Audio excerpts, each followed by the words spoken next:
What's up guys, this is Sean Tan and today is another episode of Asking Sean. So today we are going to answer a question posted by Steven, right? So Steven actually reached out via WhatsApp lah. And it's about him and his girlfriend trying to buy a condo in Bukit Jalil. And what concerns me is that they're trying to buy their first home and they're actually debating between different properties in Bukit Jalil. So is it like Como or Waltz or things like that lah. But instead of the actual product that's going to buy, right, I want to discuss about the thought process of choosing one. And the most shocking thing of all, bro, Steven, if you're looking at this, right, what's shocking to me the most is actually you are willing to pay upfront 50% and get 50% loan for a house that you're about to share with your girlfriend. So let's break this down into a few things, right?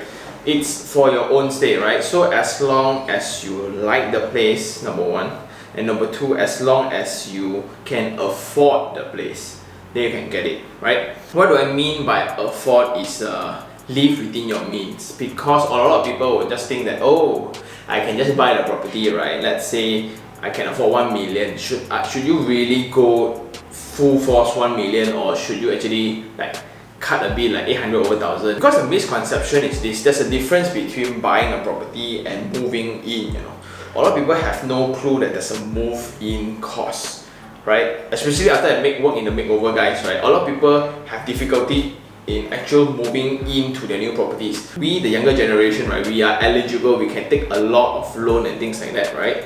But then to move in is a nightmare because everything then becomes in cash terms. So I would suggest that as well. Another thought process to actually think about is also, should you pay upfront 50% for a property that you're going to stay in? Is there other avenues that you can actually use the money to invest in? That's something to debate about. It means that, let's say you're going for the 1 million property, right? And you are going to pay up 500,000 in cash. I don't know how you roll, Steven, but then if you're going to pay upfront 50% and you're going to take loan for 50%, if you have filthy rich, then go ahead lah. You have my blessing, please just buy.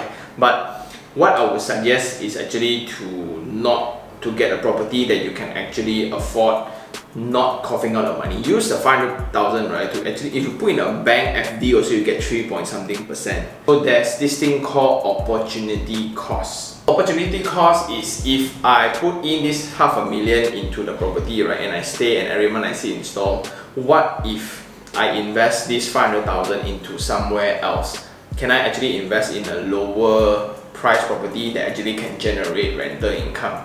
Or that 1 million budget, right, should I stay in a 600,000 property and the remaining 300 to 400,000, right, I can actually acquire an investment property for my second one. So because property investors, usually they will not, and they prefer not to use any cash at all. That's why we talk about a lot of leveraging on financial institutions and leveraging on a lot of other people's money, OPM, right? Conclusion, Steven, right? I know buying a house, it's very happy, it's a very happy thing. It can be like, especially you and your girlfriend. That's another issue though. Like, if you know she's the one already, I certainly hope that she is lah.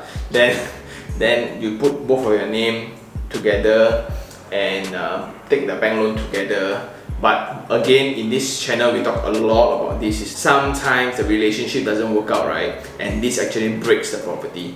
Because one person say, like, maybe you two are not together already, then whatever you say, right, she just don't agree in the future, then that is a huge big. So in conclusion, Steven, 3 points. Number one is that as long as you like it, as long as you can afford it, go ahead.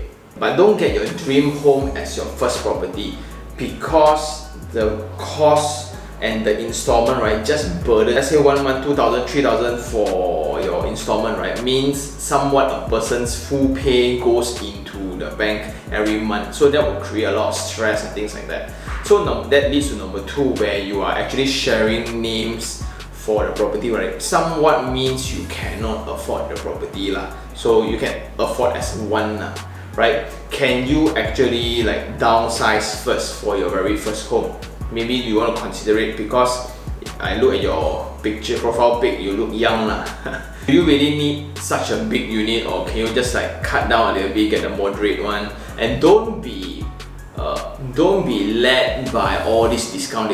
Don't be thinking like, oh, I buy the bigger unit, then I will have huge bigger savings. It doesn't work that way. Number 3 is to consider whether to put in 50% of the what you got. First of all, you got a lot of money lah. I don't know where you got this money, but I will reconsider to not put in this capital in, right?